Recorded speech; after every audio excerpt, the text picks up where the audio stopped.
أشرقت نفسي بنور من فؤادي حينما رددت يا رب العباد وانتشت روحي وصار الدمع يجري يا إلهي خذ بقلبي للرشاد أشرقت نفسي بنور من فؤادي حينما رددت يا رب العباد وانتشت روحي وصار الدمع يجري يا إلهي خذ بقلبي للرشاد أشرقت نفسي بنور من فؤادي حينما رددت يا رب العباد وانتشت روحي وصار الدمع يجري يا إلهي خذ بقلبي للرشاد في سكون الليل أدعو في سجودي والدجى حولي سواد في سوادي يا رغوفا. Who are they? This tribe of people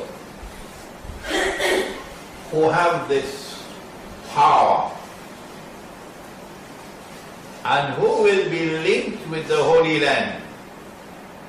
From that part of the world, you will see them moving to the Holy Land to take control of the Holy Land and then to bring the Israelite people back to the Holy Land. From north of the Caucasus Mountains. Do we know who they were? The question, remember, was who are these who have brought the Jews back to the Holy Land to reclaim it as their own? That's the question. When we conduct our research, we find something very interesting. And that is that there was a tribe of people who lived in that region, north of the Caucasus Mountains, who converted to Judaism, who converted and became Jews. So these are not Banu Israel. No. These are not from the seed of Nabi Ibrahim alayhi salam to Nabi Yaqub alayhi salam. These are not Banu Israel. These are Eastern European people who converted and became Jews. So European Jews. And the name of the tribe was the Khazar, Khazar, or Khazar. Khazar. You can do a Google search now on Khazar and look for books on the subject. I would recommend one right away. It's entitled The 13th Tribe. The 13th tribe, because Banu Israel were 12 tribes. 12. So since these became Jews, he called them number 13. And it was written by a Hungarian historian, Arthur Persler, I think was his name. It's a very nice book to read. And I would strongly suggest that you do your homework and read that book at the beginning of your study of the Khazar. You can then go to Jewish sites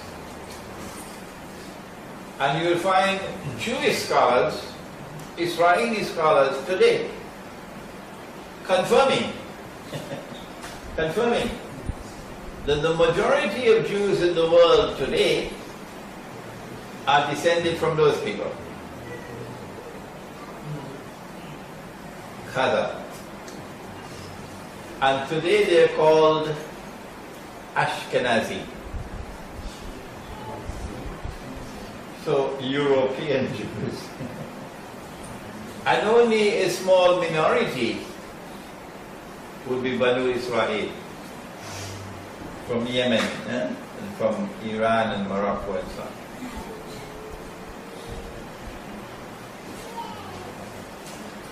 These Khazar Jews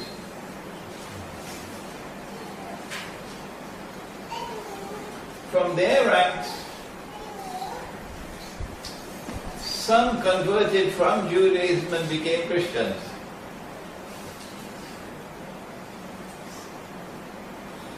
So you now have Khazar Jews who are penetrating Judaism, and the Banu Israel are not too happy with them. And then you have Khazar Jews who become Christians and penetrating Christianity. And the Christians are not too happy with them.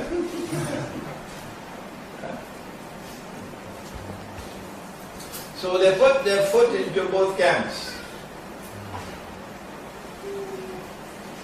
The Jewish camp and the Christian camp. And they face opposition from the Jewish scholars, from the Christian scholars. Opposition. Eventually, these people create the Zionist movement. Europeans. And so you get Zionist Jews, Khazar, and Zionist Christians, Khazar. And they succeed in swaying considerable Jewish opinion in Europe and Christian opinion in Europe. And they're able to reconcile the two. Oh, I thought that was impossible. Because the Jews boasted, if it's not in the Quran, they're going to plaster me tomorrow morning in the newspapers. But it's in the Quran. Allah speaks in the Quran, where the Jews are boasting of how they killed Nabi Isa alayhi salam. It's there in the Quran.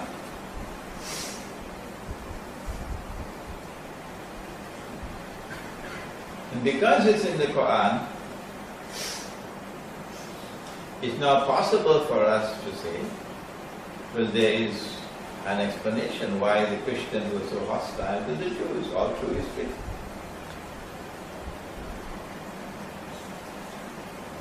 But now we have a reconciliation between the two. And the emergence of a Jewish-Christian alliance. Zionist alliance. How is it possible? Answer. Because you had some in this camp and you had some in that camp. And they were both Khazar. Now this is a very important event in history that has happened. That European Judaism and European Christianity have reconciled and they formed an alliance. And it is that alliance which today controls the world.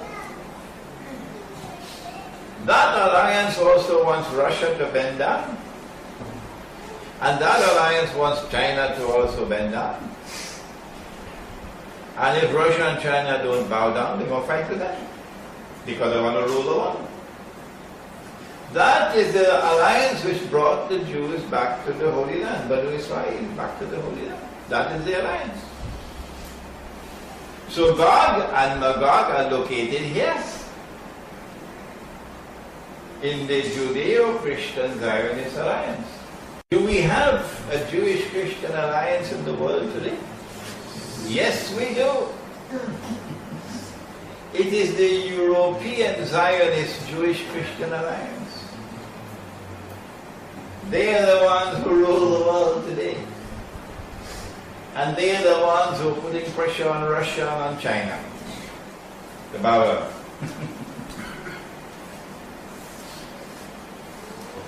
They are the ones that Allah is speaking about.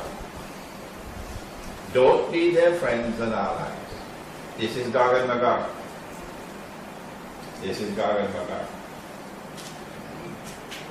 In addition, Allah goes on to say, وَمَنْ يَتَوَلَّهُ مِنْكُمْ فَإِنَّهُ مِنْهُمْ. Whosoever from amongst you turn to them with friendship and alliance, you now belong to them. You no longer belong to us. وَمَنْ يَتَوَلَّهُ مِنْكُمْ فَإِنَّهُ مِنْهُمْ.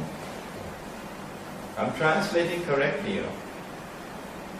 Nothing wrong with my translation of the Quran. Whosoever from amongst you turn to them to be their friends and allies, you now belong to them.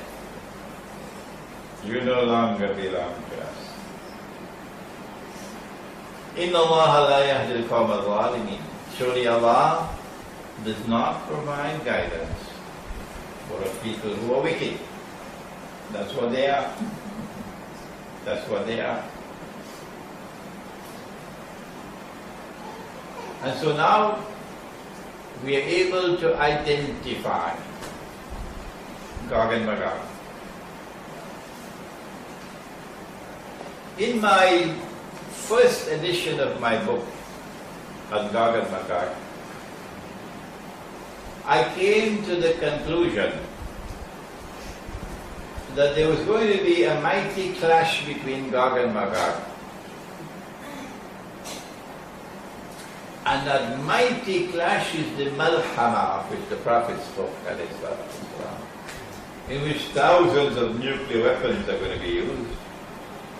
And that's going to create the mushroom clouds, that is the Dukhan that we spoke about. Dukhan. You're not going to have sunlight in the world for I don't know how many days, maybe weeks, I don't know. No sunlight. Whole world will be covered with smoke. That's coming up. And when that war takes place, there will be a substantial reduction in the population of the world. Maybe only 10% will remain alive. So I came to the conclusion that the Anglo-American Zionist alliance was gone, and Russia was Magog. Because I could foresee a clash between the two. And I could see that Russia also had that indestructible power that the United States, Britain, and so on had. But in the second edition to my book, I said no. That conclusion was premature. And this is why I always say, when I teach and I give my opinion, do not accept my opinion. No. Do not accept my opinion until you are convinced that it is correct. Because if I make a mistake, how will you correct me? Huh? If you simply swallowing everything I say. Now that's a good student. A good student who critically assesses what I teach and will never accept anything I say until he is convinced that it is correct. That was the way I was with my teacher. And that's the way I want you to be with me.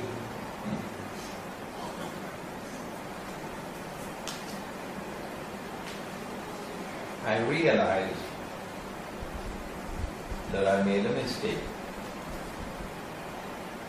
I came to a premature conclusion because I did not have all my facts.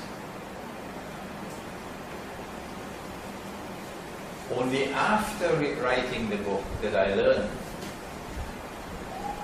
that they attacked Russia, Gog and Magog. Russia is not Western Christian, Eastern Christian, Byzantine.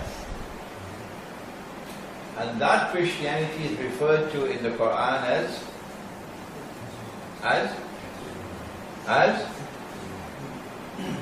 why are you afraid to say? Rome. Not Roman, Rome. Ghulibatil Rum. Suratul Rum. There's a surah of the Quran called Suratul Rum. So when the Quran speaks of Rome, the Quran is speaking about Eastern Christianity, not Western Christianity. The Khazar became Jews and then Christians, and they were able to penetrate Western Christianity and bring about the Jewish-Christian alliance in Western Christianity. Oh, what about Eastern Christianity? When Rome emerged in history, it was in Italy, in the city of Rome. But at that time, Rome worshipped idols. That is before Nabi Isa alayhi salam. And then when Constantine became Christian, the Emperor Constantine wanted to get out of this paganism, and he created a new city and called it Constantinople. Constantinople. Mustafa Kemal eventually banned the use of the word Constantinople, and now you must only use the word Istanbul. So I say to Mustafa Kemal, get lost. Get lost, Mustafa Kemal. My prophet used the word Constantinople. And since my prophet used the word Constantinople, that's the name of the city for me. You could call it whatever you want. But since Muhammad alayhi salatu wasalam called it Constantinople, that's the word I'm going to use. Mustafa Kemal could put that in his pipe and spoke it. So Rome left Italy, and Rome now came to Constantinople. And then in 1456 or 57, when Sultan Ahmad Fatih conquered the city, then Rome moved from Constantinople, went to Moscow. So the capital of Rome today is Moscow. Since that time to today is Moscow. Okay? And Rome remained fervently Christian. More authentically Christian than Western Christianity. Yeah. Until something happened in the First World War. The Russians always wanted to get back Constantinople. The most magnificent church of the Christian world was in Constantinople. It was built more than in the year 3 or 4 AD. And it's more than 1,000 years old, 2,000 years old, 300 years old. It was called Hagia Sophia. Okay? And when Sultan Muhammad Fatih conquered the city, he converted the cathedral, the Christian cathedral, to a masjid, which was a very shameful thing to do. A monstrously shameful thing to do. To take a Christian church, conquer, and then convert it to a masjid. Shameful and embarrassment to Islam. And on the day when we conquer Constantinople, inshallah, we return that church to the Christians. So Russia wanted to get back Constantinople. But the Ottoman Empire stood in the way. And the Ottoman Empire, for centuries, had used all their power against the Eastern Christians. If Greece today hates Muslims, the Greek people hate Islam, hate Muslims. Do you know why? Because the Ottomans used to take Greek children, little boys 10 years of age, because they were able to conquer Greece, and they will convert these children to Islam. And then they'll train them and bring them up to be soldiers. And these then became an elite force in the Ottoman army, the Janissaries. Yeah. Christian boys. This is the Ottoman Empire. And then the Ottomans would enslave the women, Greek women, and other women of Eastern Europe. And these women will now be slaves, and put them in their harem. So the Ottoman Sultan will have 100 wives, 100 slaves, 200 slaves, 700 slaves.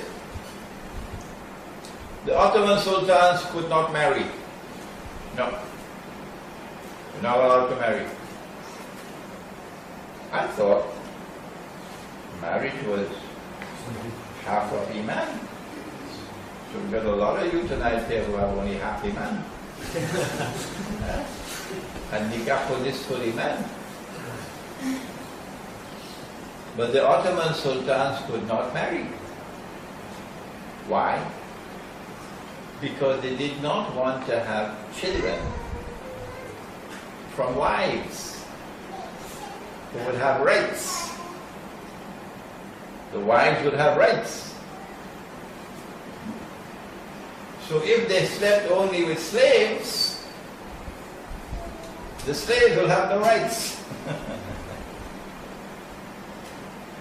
And when a sultan died, one of his sons will be chosen to become the new sultan.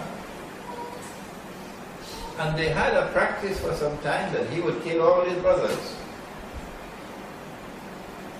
So they will never have any problem of conflict for succession. No. And so the Ottoman Empire was able to maintain a solid grip on power, uninterrupted power, for so long. They used that power against the Eastern Christians in such a deplorable way that the Eastern Christians today hate Islam. Greece hates Islam. You're not allowed to build a masjid in Greece because of hatred for Islam. That's why they're angry. That's why they hate Islam. So Russia wanted to get back Constantinople. But the Ottoman Empire controlled the Holy Land.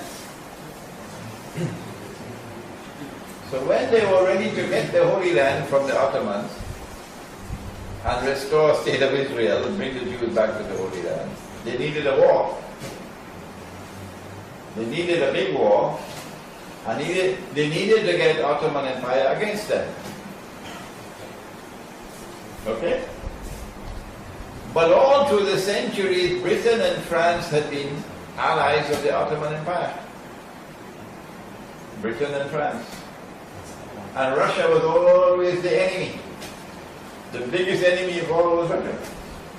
All the wars that they fought against Russia. Great hatred for Russia. That's the Ottomans. So how can we get the Ottoman Empire involved in a big war? But Ottomans must not be on our side. Simple. In 1907, Britain and France made an alliance with Russia. That must have been like a thunderbolt for the Ottomans. Britain and France make an alliance with Russia. But how can you get Russia to become our ally? Answer, you offer them Constantinople. The Russians will be delighted. So Britain and France made a secret treaty with Russia, offering to them Constantinople if war breaks out. Once the alliance with Russia was made, it meant that when war breaks out, and everybody knows war is coming, the Ottomans cannot join the war on the side of Britain and France because Russia would then become their ally. So it's a game of chess. Chess. You put all the pieces together so you checkmate them. So there's only one road open. Only one road open for the Ottoman Empire, and that is to make an alliance with Germany. And that's what they wanted. See? So when the war broke out in 1914, I'm doing your homework for you now. If you had to do the research to get this that I'm giving you, it would take you a long time. When war broke out in 1914, okay, the Ottoman Empire is on the losing side. And the Russian troops are advancing. And by 1917 it was all over. By 1917, the Russian troops are now closing in on Constantinople. And Russia is rubbing her hands in glee. We're going to get back Constantinople now. But the Zionists did not want Russia to get Constantinople. So what did they do? Just before Russian troops could take Constantinople, the Zionists struck and had a revolution in Russia and killed the whole royal family and brought about a new regime in Russia. It was called the Bolshevik Revolution. It was essentially an atheist revolution to destroy the Christian foundations of Russia.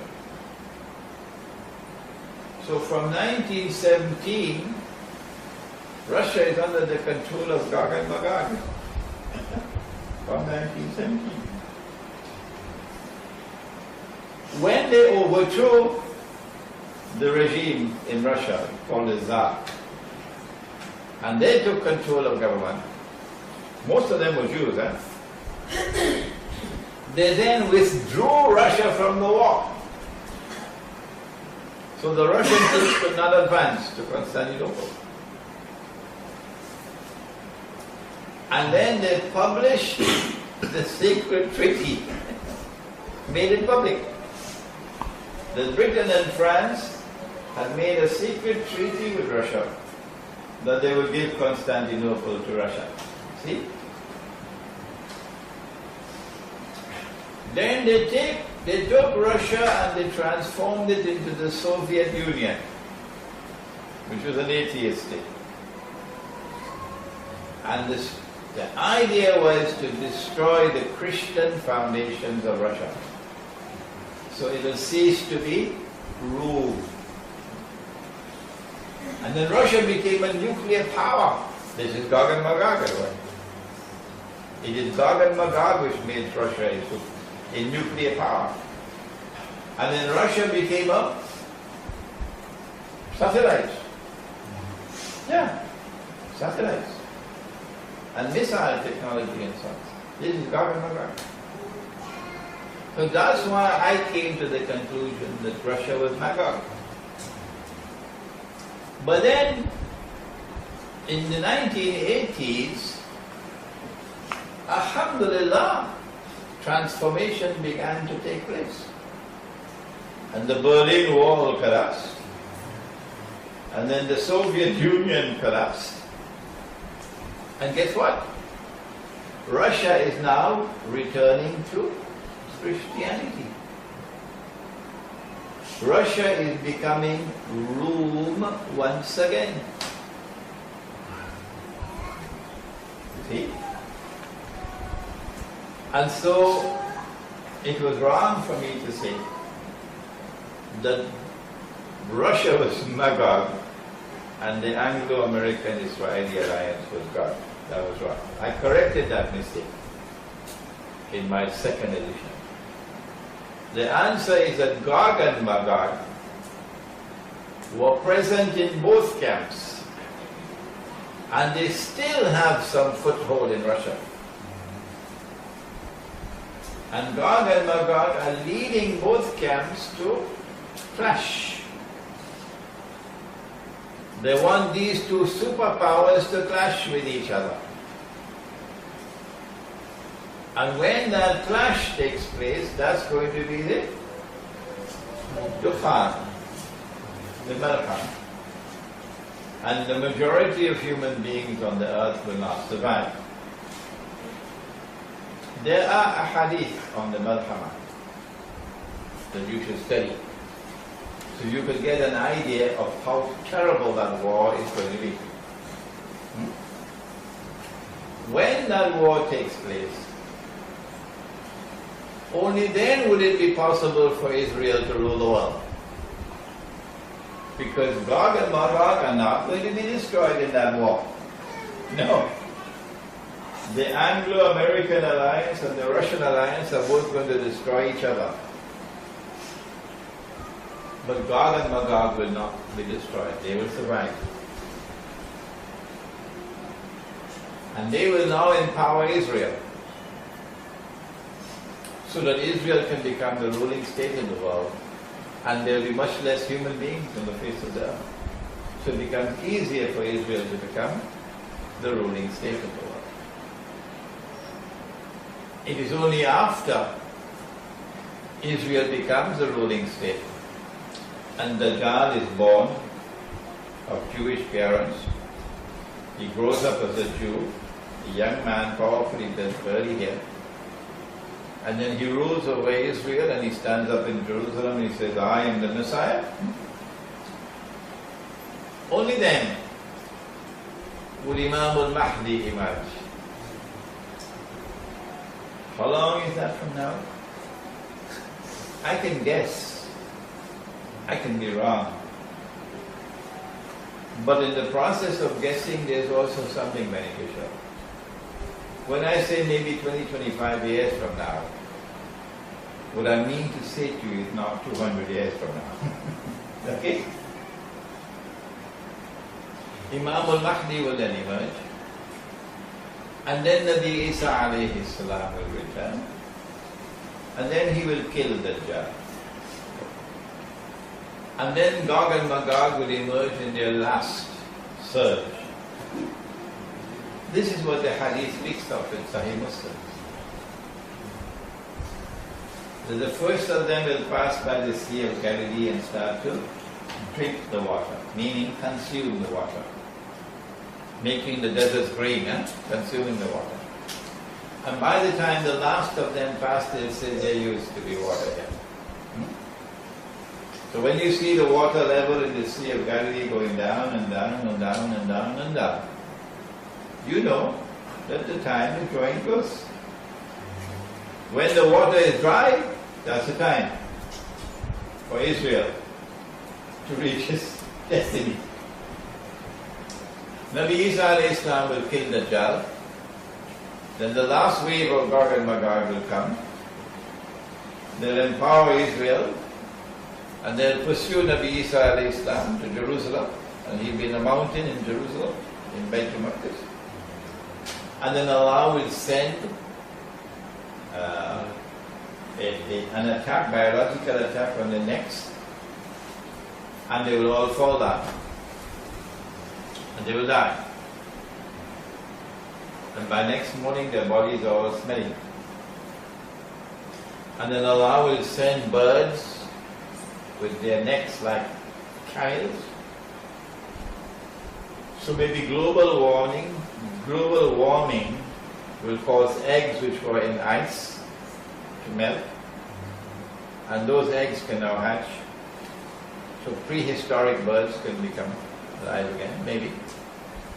And all these bodies will be taken and thrown away. And the earth will be washed clean. It is after that that Israel will face a final toll of the bell, when the Muslim army will liberate the Holy Land.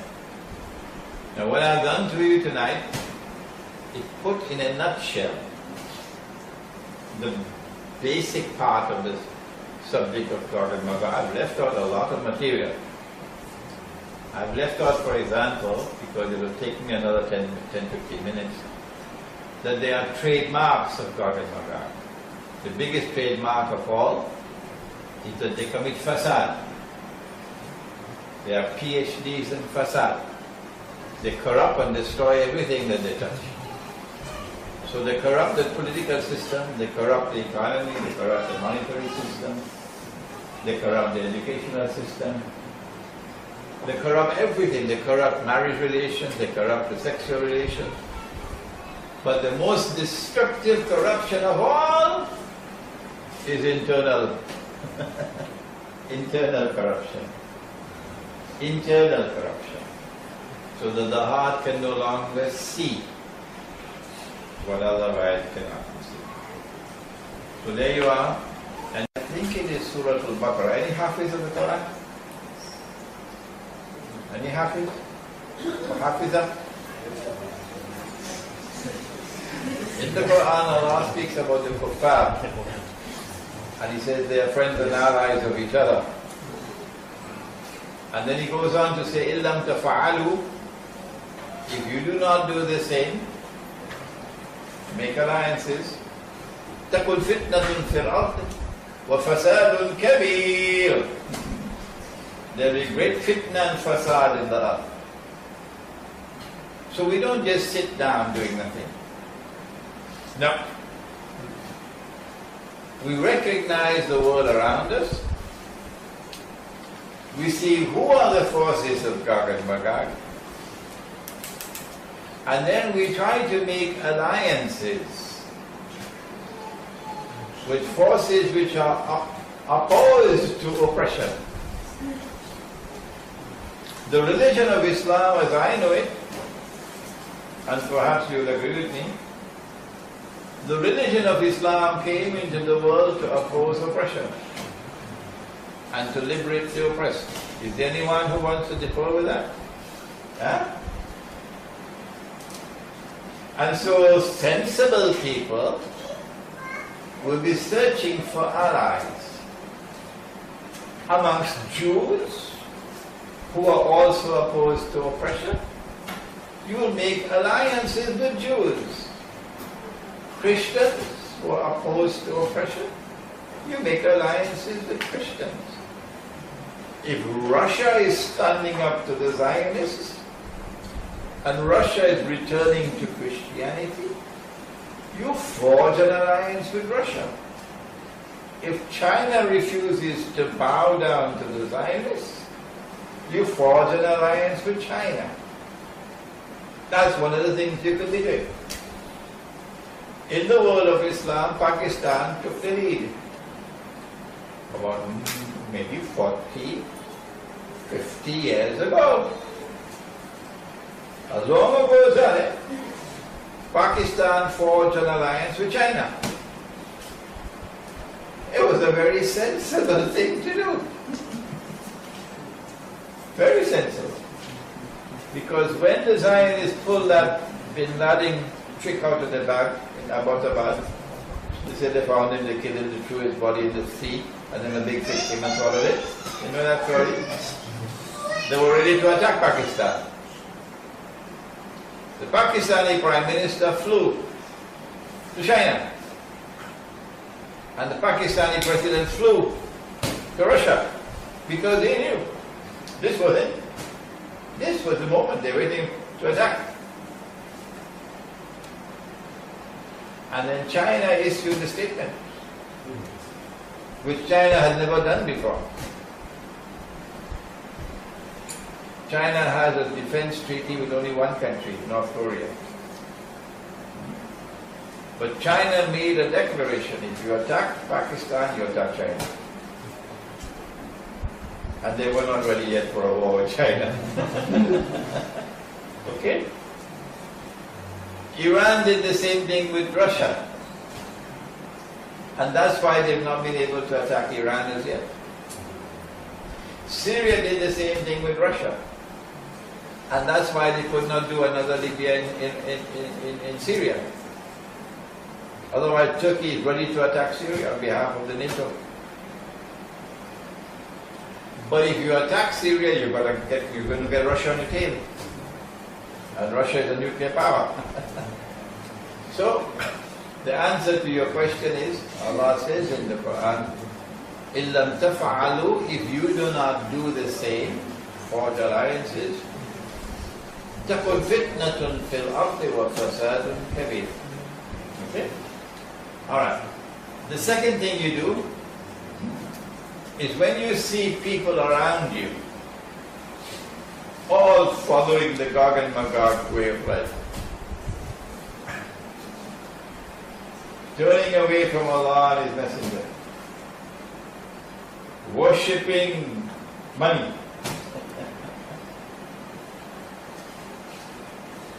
what do? When you see food being corrupted and all that you're eating is garbage, when you see your children growing up strangely, your daughters grow up and they are in blue jeans, no hijab, and your sons grow up and the first thing they do is to shave off their beards. And they also want to join the blue jeans Jamaat. Nobody wants to study the deen. Everybody wants to go and study in Oxford and Cambridge and Harvard and Yale and Sorbonne, whatever. Come back and get a big job. But nobody wants to do what I'm doing here tonight. What do? Do you live among such people? If you do, then your whole family will be gone. No. What you have to do is to separate from them and go and build a pure society as it used to be in your grandfather's time. The way of life you used to have. Produce your own food. And stop eating imported food. Eat your own food. And get your women to grow up as women, not as men. And get your men to grow up as men, not as women. Huh? I call that the Muslim village, or the Muslim kampung. And this kampung produces its own food. I don't know whether in Brunei you reached that stage already, where you need to go and build Muslim villages.